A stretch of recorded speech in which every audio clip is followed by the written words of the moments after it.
तो hello students, कैसे हैं आप सभी लोग। तो आज आपके सामने हम लेकर आए हैं 2024 केमिस्ट्री का क्लास 12 का ये students question paper board exam का। ठीक है, और ये क्वेश्चन पेपर का कोड है 347 CE। और ये क्वेश्चन पेपर दोस्तों आप आज के इस वीडियो में पूरा डिस्कस करने वाले हैं।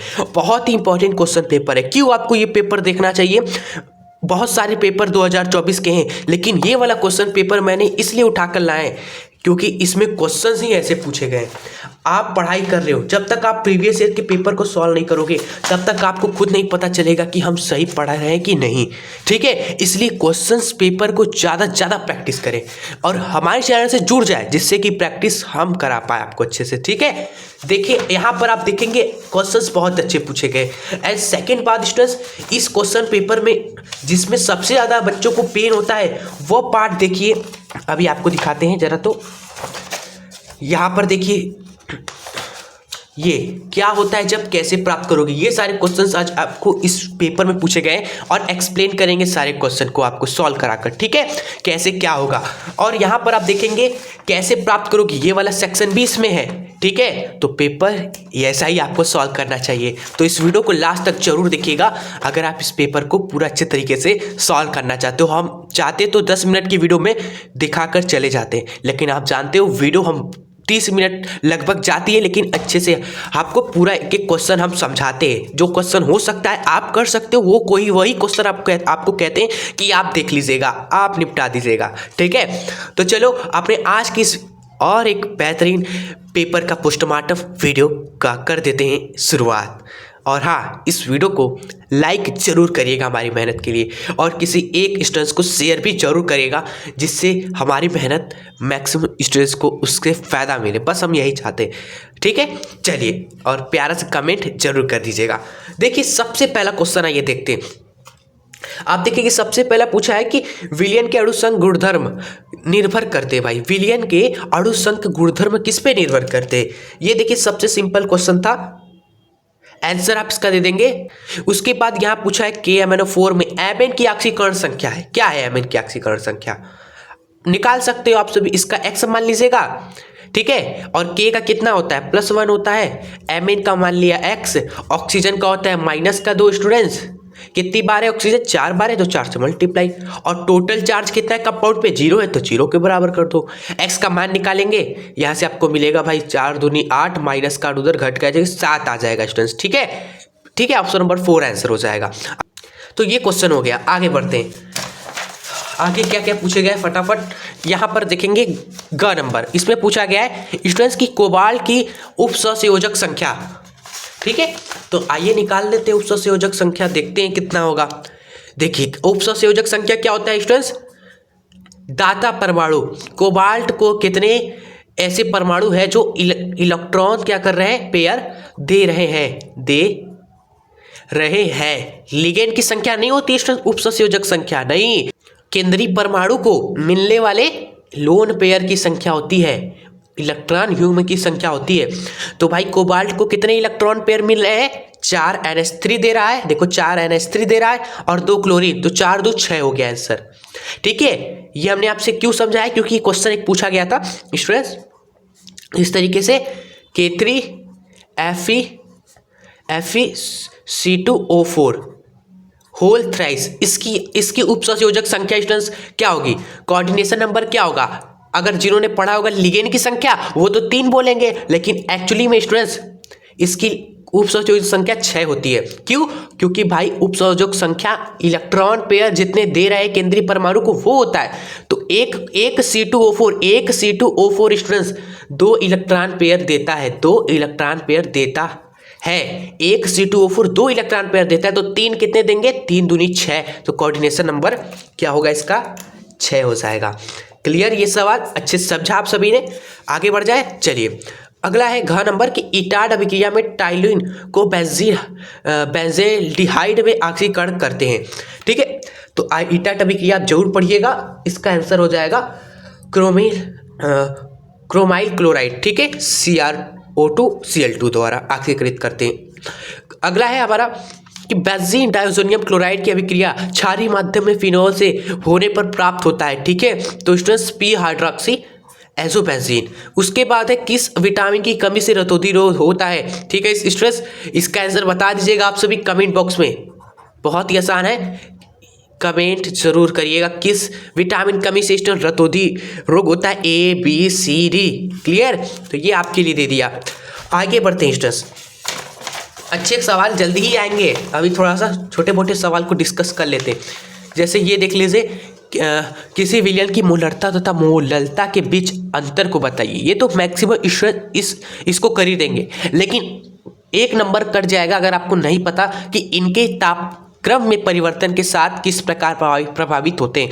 मतलब कि अगर तापमान बढ़ाएंगे तो मोलरता और मोललता में क्या प्रभाव पड़ता है, ये अगर आप नहीं अच्छे से लिखोगे एक नंबर कट जाएगा, बिल्कुल बता रहा हूँ स्टूडेंट। तो देख रहे हो क्या ही सवाल फंस गया यहाँ पर। आइए आपको बताते हैं अच्छे से ये क्वेश्चन, क्योंकि ये आपको शायद ही कहीं मिले आंसर, इसका क्वेश्चन बैंक वगैरह में नहीं होगा।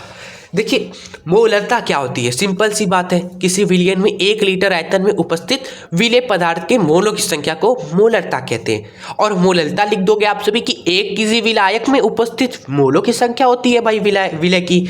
ठीक है, फार्मूला भी लिख दोगे। तापमान में कैसे प्रभाव लिखोगे भाई, तापमान बढ़ेगा घटेगा तो इस पर क्या प्रभाव पड़ेगा, ये देखिए हम बता देते हैं।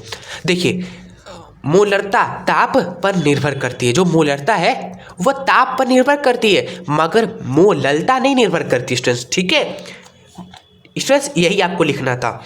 जैसे देखिए जो मोलरता है, मोलरता तापमान के विरुद्ध समानुपाती होती है। ताप बढ़ाओगे तो जो मोलरता है वो घटेगी, ताप बढ़ाने पर मोलरता घटती है। क्लियर, और मोललता पर इसका कोई प्रभाव नहीं पड़ता भाई, कुछ भी कर लो, तापमान ऊपर नीचे जैसा है वैसा ही चुपचाप कोने में रहेगा। आगे बढ़ जाएं, चलिए अब देखिए पूछा गया है पायरोलिसाइड से पोटेशियम परमैंगनेट बनाने की विधि का वर्णन कीजिए स्टूडेंट्स। ठीक है, पोटेशियम परमैंगनेट हमें बनाना है पायरोलिसाइड से। ठीक है, चलिए बना देते हैं। देखिए स्टूडेंट्स, पायरोलिसाइड है आपका। पायरोलिसाइड कैसा होता है, MnO2। ठीक है, इससे हमें पोटेशियम परमैंगनेट बनाना है, तो सबसे पहले स्टूडेंट्स पोटेशियम मैग्नेट बनाते हैं, उसके बाद पोटेशियम परमैंगनेट बनता है। देख लीजिए कैसे होता है ये रिएक्शन। आप MnO2 की रिएक्शन कराते हो KOH के साथ, ठीक है, और साथ में स्टूडेंट्स ऑक्सीजन भी होता है। देन यहाँ पर स्टूडेंट्स आपका बनता है पोटेशियम मैग्नेट K2MnO4। क्लियर, और साथ में आपका जल भी निकलता है। आप इसको बैलेंस करिएगा स्टूडेंट्स। ठीक है, इसको बैलेंस करेंगे हम सभी, तो देखेंगे यार यहाँ पर इस प्रकार बैलेंस करेंगे स्टूडेंट्स। यहाँ पर 2 लिखेंगे, ठीक है, Mn2 हो गया, यहाँ पर Mn2 करेंगे, इसके लिए यहाँ पर भी 2 लिखना पड़ेगा। ठीक है स्टूडेंट्स, देखो जैसे ही Mn को 2 2 बराबर किया तो 2 दूनी 4 पोटेशियम हो गया, तो हमें 4 से यहाँ मल्टीप्लाई करना होगा, तो पोटेशियम भी 4 हो गया अब आपका। क्लियर, लेकिन देखो 4 हाइड्रोजन कितने हो गए, 4 हो गए, यहाँ पर 2 ही हाइड्रोजन है, तो 2 यहाँ पर मल्टीप्लाई कर दो, 2 दूनी 4, ये भी सही हो गया आपका। अब सब बैलेंस स्टूडेंट्स आप खुद देख लो। ये हो गया सबसे पहला स्टेप। स्टेप नंबर 1 आपको अच्छे से बता रहे हैं, पहला स्टेप में ये होता है।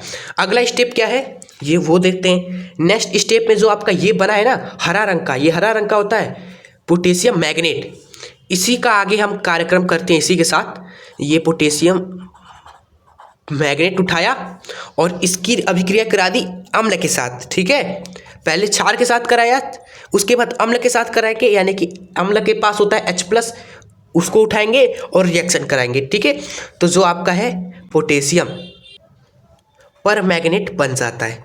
ठीक है स्टूडेंट्स, साथ में MnO2 निकलता है और साथ में यही जल भी निकल जाता है।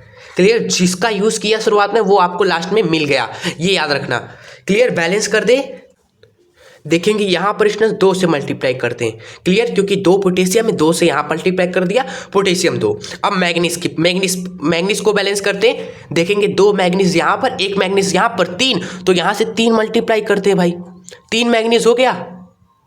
ठीक है, फिर उसके बाद 4 H+ लेंगे, यहाँ से 2 मल्टीप्लाई करेंगे, 2 दूनी 4, ये भी बैलेंस। क्लियर, अब जो बच गया स्टूडेंट्स यहाँ पर 3 दूनी 6, यहाँ पर 2 ही पोटेशियम है लेकिन 6 यहाँ पर है। क्लियर, मतलब कि बाकी की जो 4 पोटेशियम है स्टूडेंट्स वह हाइड्रोजन के साथ अगर Cl होगा तो उसके साथ जुड़ जाएगा। क्लियर, ये आपका सिंपल रिएक्शन है, समझना पड़ेगा अच्छे से, इसको पढ़ लीजिएगा। ठीक है स्टूडेंट्स, चलो आगे देखते हैं हम क्वेश्चंस।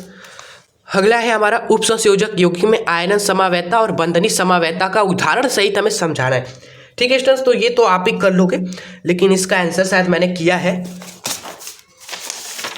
ये देखेंगे आयनन समावैता क्या होता है, जब उपसंयोजक यौगिक में आयनों का विनिमय हो तो उससे जो समावैता बनी वो आयनन समावैता है। जैसे यहाँ पर इन दोनों में देखिए अणु सूत्र समान है, बस आयन का विनिमय हो गया, एक Cl को अंदर कर दिया, NH3 को बाहर कर दिया, Cl एक अंदर आ गया, एक NH3 बाहर कर दिया, अणु सूत्र समान, बस आयन का विनिमय हुआ, आयनन समावैता। और बंधनी समावैता जब उपसंयोजक यौगिक में स्टूडेंट्स ऐसे लिगेंड हो जिनके पास 2 दाता परमाणु हो तब वहां पर बंधनी समावैता आती है। जैसे स्टूडेंट्स आपका CN हो गया, CN में स्टूडेंट्स कार्बन भी दाता परमाणु होता है, नाइट्रोजन भी, लेकिन एक समय पर एक ही लोग देते हैं। क्लियर? तो हम क्या कर रहे हैं, इस कंपाउंड में पहले कार्बन को दाता परमाणु ले रहे हैं, यहाँ पर क्या कर रहे हैं, नाइट्रोजन को दाता परमाणु ले रहे हैं। तो क्या हुआ स्टूडेंट्स, दाता परमाणु बस अलग अलग हैं दोनों कंपाउंड में, अणु सूत्र समान ही है, तो ये बंधनी समावैता है। ठीक है, क्लियर आप सभी को? अब आगे बढ़ते हैं। आगे देखेंगे, आपसे पूछा है स्टूडेंट्स हेलो एल्केन में आपको SN1 क्रियाविधि बताना है। क्लियर? तो SN1 क्रियाविधि चलिए आपको दिखा देते हैं, बाकी होमवर्क आएगा 10th वाली, कुछ क्वेश्चन जो आपकी फोड़ दोगे वो क्वेश्चन आपको हम देंगे होमवर्क में। SN1 रिएक्शन वो अभिक्रिया होती है स्टूडेंट्स जो 2 चरण में खत्म होती है, 2 स्टेप में। पहला चरण में स्टूडेंट्स हेलो एल्किल हैलाइड से का आयनीकरण होकर कार्बोधनायन बनता है। दूसरे चरण में यही कार्बोधनायन नाभिक रागी से अभिक्रिया करके तेजी से उत्पाद बना देता है। ठीक है, यही है SN1 अभिक्रिया। आप इसको समीकरण के रूप में लिखोगे तो इस तरह, पहले चरण में क्या हुआ, एल्किल हैलाइड में से हैलाइड अलग हुआ, ये हैलाइड अलग हुआ और कार्बोधनायन बनाया। ठीक है, दूसरे चरण में इस कार्बोधनायन से जो नाभिक रागी है ना X-, ये तेजी से, तीव्र, कितना तेजी से, बहुत तेजी से रिएक्शन करके उत्पाद बना दिया RX। ठीक है स्टूडेंट्स, क्लियर? ये धीरे होता है, ये मंद होता है, पहला step first, second step students तेजी से होता है, याद रखना। SN1 खत्म। आई होप आपको समझ में आया होगा। अब आगे देखते हैं अवाष्पशील विलय तथा वाष्पशील विलायक से बने विलयन के लिए राउल्ट का नियम व्याख्या कीजिए और इस नियम का गणितीय व्यंजक प्राप्त कीजिए। डेरिवेशन करना है स्टूडेंट्स। ठीक है, देख रहे हो कहाँ कहाँ से सवाल आ रहे हैं। आपने तो राउल्ट का नियम ही बस पढ़ा होगा, डेरिवेशन देखा होगा बहुत कम ही लोगों ने। तो आइए आपको डेरिवेशन करा देते हैं अच्छे तरीके से। ठीक है, यह है आपका राउल्ट का नियम।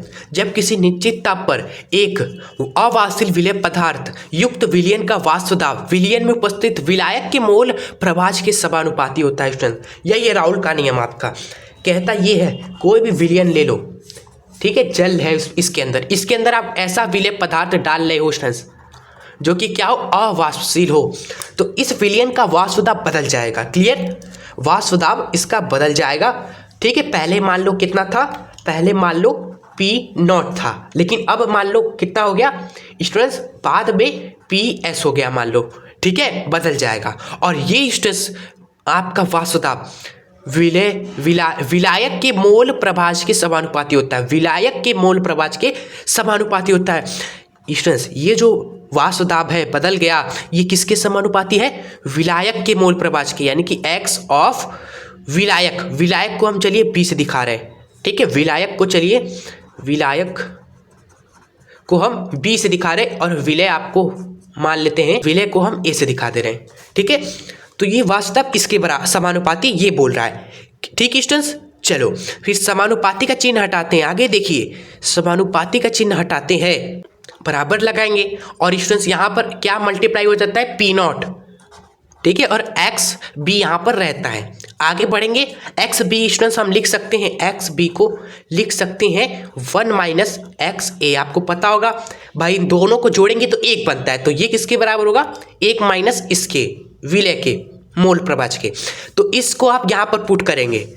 ठीक है, ध्यान से देखिएगा, तो PS बराबर हो गया P0 1 - XA। ठीक है, इसको आगे सॉल्व करेंगे आप सभी, PS बराबर हो जाएगा P0 माइनस का P0 XA। ठीक है स्टूडेंट्स, क्लियर आप सभी को? इसके बाद आगे देखिए, इसको क्या करते हैं, पक्षांतर करते हैं। ठीक है, और इसको इधर लेकर आते हैं। ठीक है स्टूडेंट्स, क्या कर रहे हैं, इसको इधर ले आ रहे हैं, इसको इधर ले आ रहे हैं।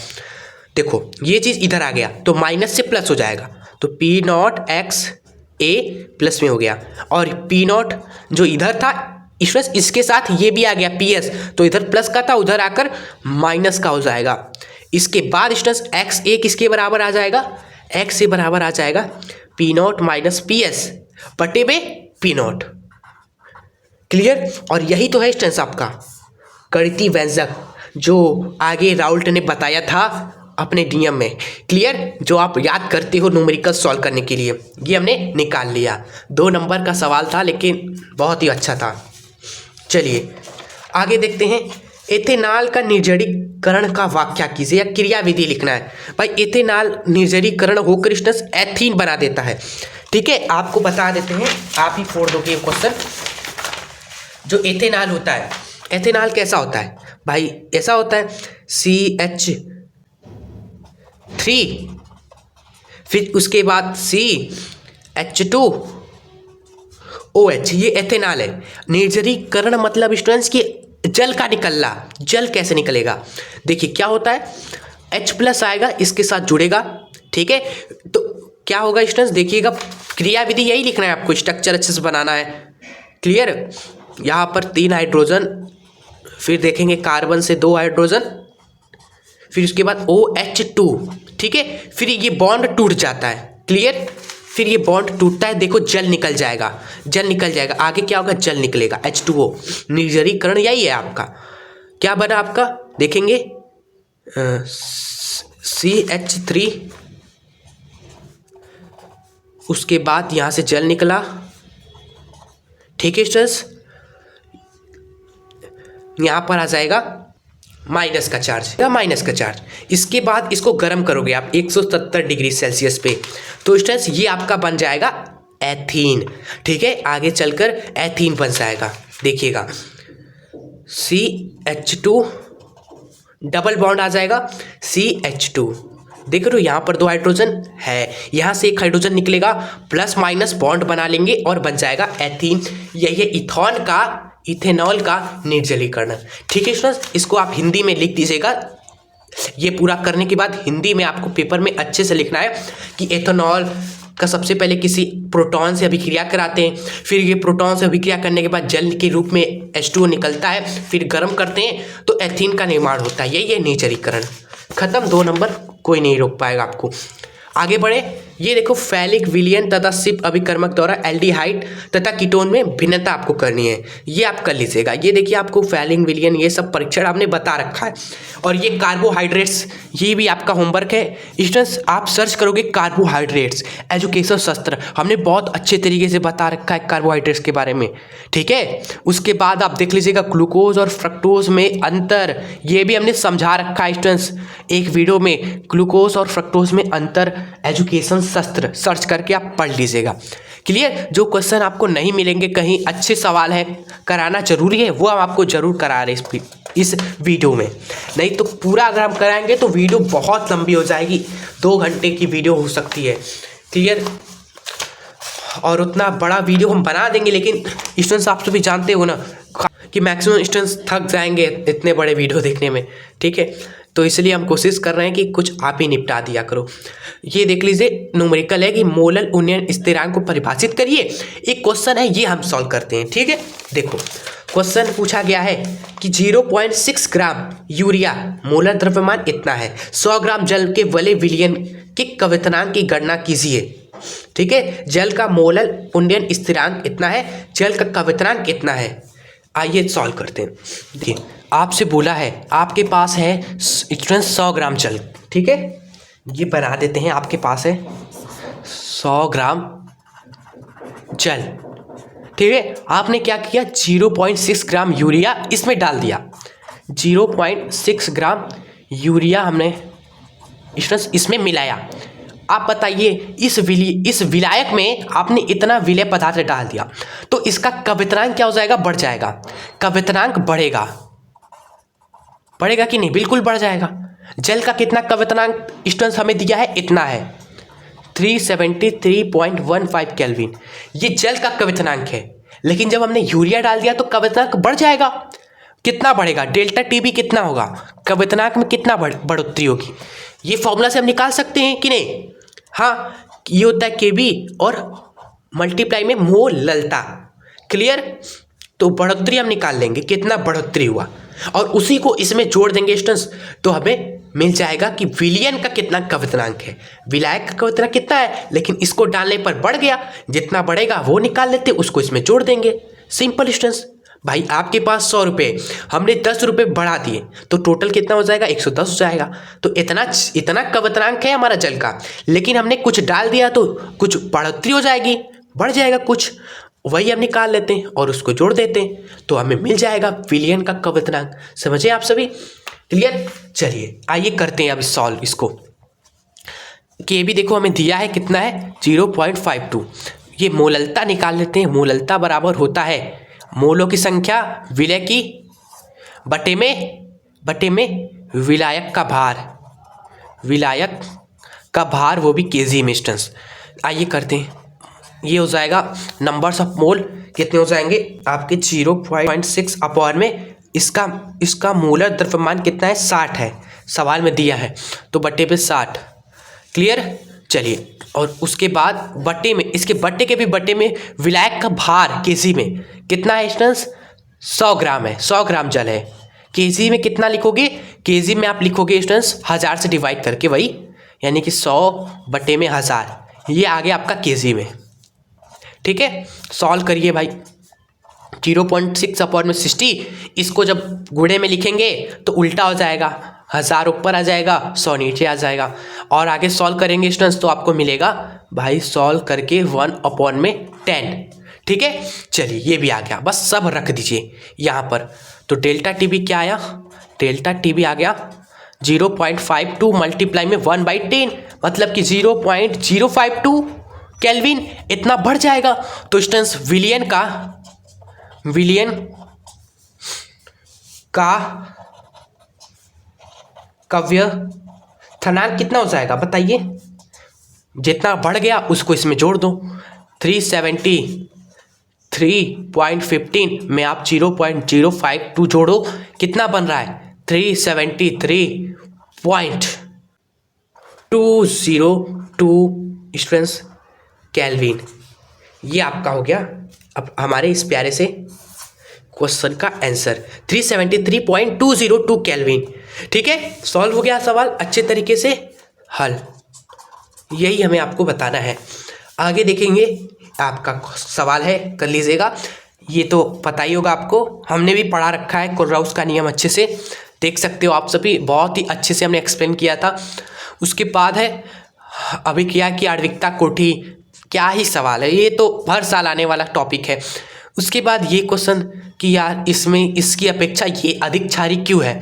ठीक है, आप देख लीजिएगा, बता देते हैं, ये क्वेश्चन खोजना ना पड़े आप सभी को, क्योंकि देखो जो आपका La+3 होता है, इसका साइज बहुत बड़ा होता है, साइज स्टूडेंट्स इसका बहुत ही बड़ा होता है, इसलिए स्टूडेंट्स ये अधिक क्षारी होता है इससे। ठीक है, यही कारण है। और बाकी ये देखिए, ये क्वेश्चन बहुत ही ईजी है कि अनुचुंबकीय लक्षण, संक्रामक तत्वों के अनुचुंबकीय लक्षण तथा रंगीन आयनों के बनने पर टिप्पणी आपको लिखना है। ठीक है, चलो ये तो आपको हर एक क्वेश्चन बैंक में मिल जाएगा। आगे देखेंगे ईंधन सेल क्या है, ये भी देख लीजिएगा स्टूडेंट्स। ठीक है, क्वेश्चन हम जो अच्छे आएंगे उसको हम सॉल्व कराएंगे। यहाँ पर एक क्वेश्चन है न्यूमेरिकल, आपको निकालना है सेल का विद्युत वाहक बल। ठीक है, आपको ये दिया हुआ है, E0 भी पता है, तो कोलराउस का नियम लगाते हैं भाई। सबसे पहले E0 ऑफ सेल निकाल लीजिए। E0 ऑफ सेल कितना आ जाएगा, E of cathode minus anode, तो कैथोड कौन है स्टूडेंट्स, कैथोड ये है, एनोड ये है, तो कैथोड का है आपका 0.34, एनोड का है आपका माइनस का 2.37, इसको मल्टीप्लाई करेंगे, अरे घटाएंगे सॉरी, तो जुड़ जाएगा माइनस माइनस प्लस, तो जुड़ के क्या आ जाएगा हमारा ये चीज़ आप देखेंगे 2.71 वोल्ट। ठीक है, ये आ गया। आप कोलराउस का नियम लगाते हैं। कोलराउस नियम क्या बोलते हैं कि जो विद्युत वाहक बल होता है, ठीक है, वह होता है E0 ऑफ सेल माइनस का 0.06 अपॉन में क्या होता है n, और साथ में लॉग ऑफ सांद्रताएं होती हैं स्टूडेंट्स। Mg+2 की सांद्रता होगी और बटे में इस कॉपर +2 की सांद्रता लिखेंगे। ठीक है, सॉल्व करते हैं। ये आप कितना आएगा, ये आ गया 2.71 माइनस का 0.06, ये कितना हो जाएगा, n वैल्यू 2 हो जाएगी। सांद्रताएं रखते हैं, लॉग मैग्नीशियम का कितनी सांद्रता है, देखिए मैग्नीशियम +2 0.1, ठीक है, और इसका है 0.001, ठीक है, तो 0.1 और बटे में 0.001, इसको सॉल्व करिए स्टूडेंट्स। ठीक है, सॉल्व करिए फटाफट।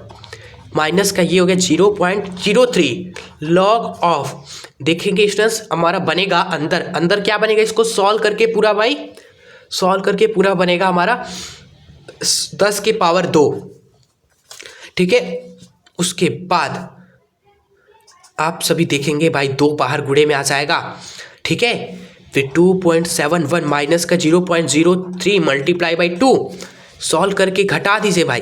2.71 माइनस का 0.06 घटाएंगे, क्या आएगा 2.65 वोल्ट। ठीक है, ये आपका आंसर। क्लियर, कहीं कैलकुलेशन गलत हो, कुछ मिस्टेक हो तो आप बताइएगा ज़रूर कमेंट बॉक्स में। हम आगे बढ़ते हैं।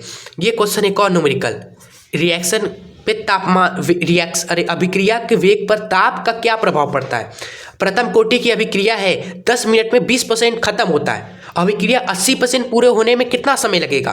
ठीक है, log 2 इतना है, log 8 इतना है। क्लियर, आपको दिया है। देखिए पहली बात तो जब तापमान आप बढ़ाओगे तो वेग पर क्या प्रभाव पड़ता है, ये आपको बताना है, बढ़ता है कि घटता है स्टूडेंट्स। ठीक है, उसके बाद एक न्यूमेरिकल है, इसको सॉल्व करना है।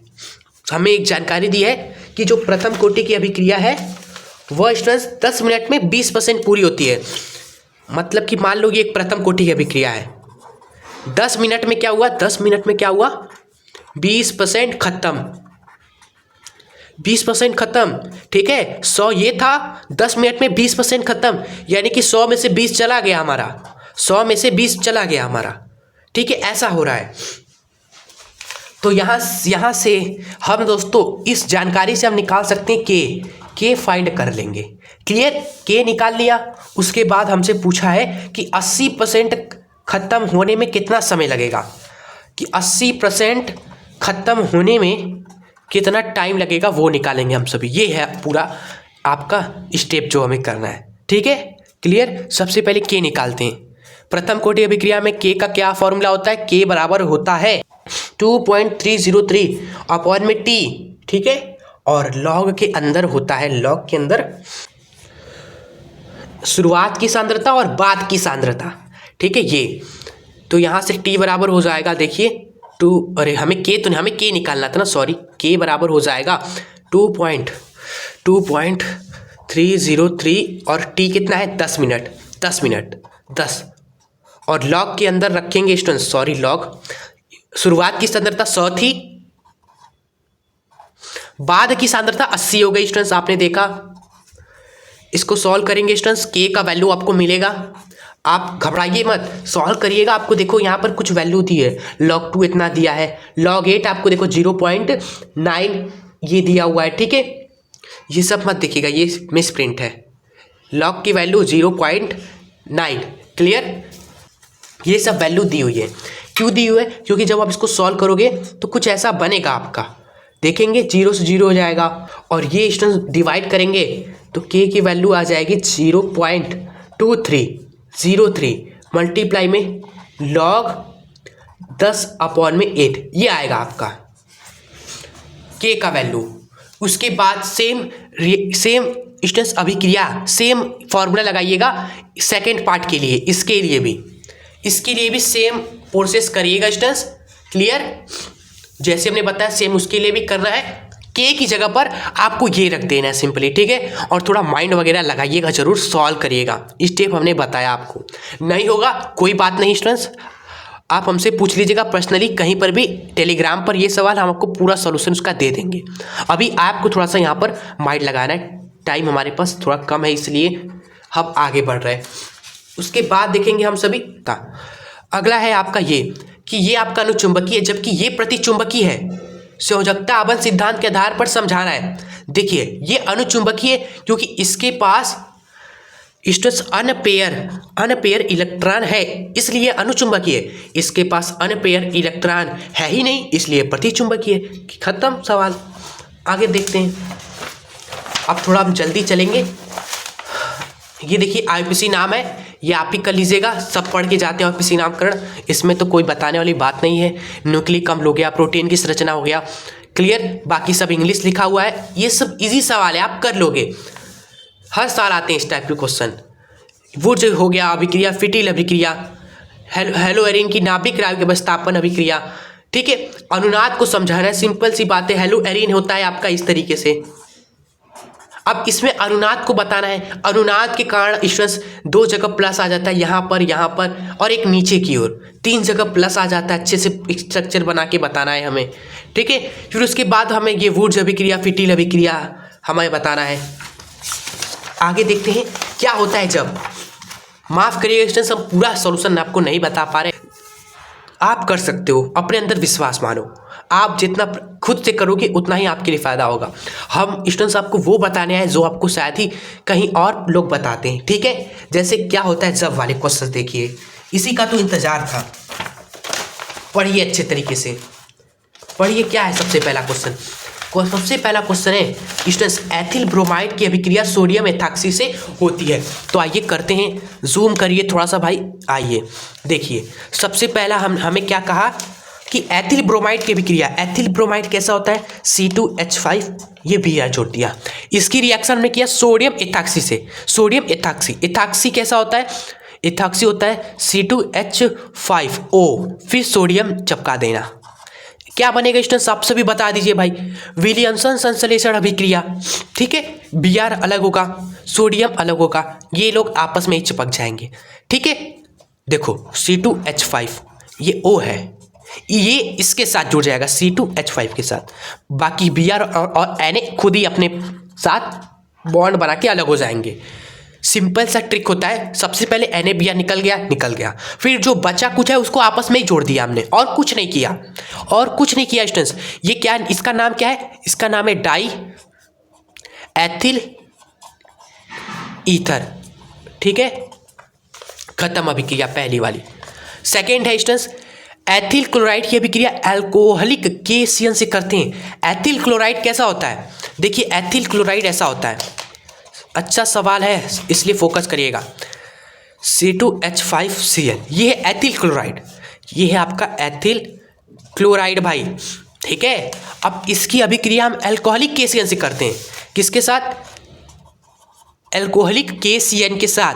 क्या होगा आप सभी जानते हैं, Cl अलग होगा और ये पोटेशियम अलग होगा। ये दो आपस में ही जुड़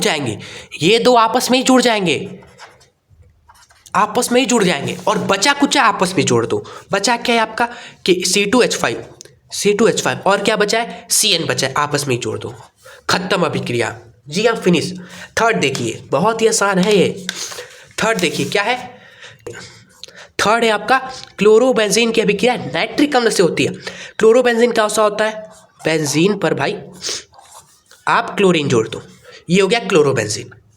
इसकी अभिक्रिया नाइट्रिक अम्ल से होगी, यानी HNO3 से। क्या होगा? ये रिएक्शन पढ़ा होगा आपने, हमने पढ़ा रखा है खुद अपने चैनल पर। हेलोएरिन की महत्वपूर्ण अभिक्रिया में देखिए, यहाँ से हमें मिलता है NO2-, ठीक है। और ये NO2- हमारा 2 जगह जाकर जुड़ सकता है, एक यहाँ पर, एक यहाँ पर, क्योंकि दोनों जगह अनुनाद के कारण यहाँ अनुनाद के कारण प्लस प्लस प्लस हो जाता है। तो माइनस वाला यहाँ पर जा सकता है, यहाँ पर जा सकता है, यहाँ पर जा सकता है, ठीक है। तो बनेगा 2 ही प्रोडक्ट, क्योंकि यहाँ पर जाएगा तो सेम ही प्रोडक्ट बनना है ना, इसलिए 2 प्रोडक्ट हमारे यूनिक रहते हैं। एक ये वाला स्टूडेंट्स जिसमें यहाँ पर जुड़ता है, ठीक है। दूसरा ये वाला जिसमें नीचे आकर जुड़ता है NO2, ठीक है स्टूडेंट्स। मुख्य आपका यही होता है, मुख्य आपका ये है, ठीक है स्टूडेंट्स। चलिए ये रिएक्शन समाप्त। अगला देखिए,